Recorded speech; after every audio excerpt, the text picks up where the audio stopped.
talk about the filler. The filler is to fill in the gaps. So we use lots of filler. We must have injected more than 5,000 fillers till now within last 7 to 10 years. So we use it for the nasolabial fold, we use it for the tear trough, we use it for the temple, and we use it for the glabellar fold also.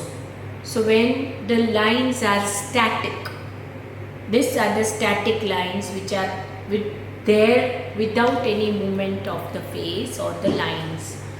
And the dynamic lines are the lines which develops when you do the movements.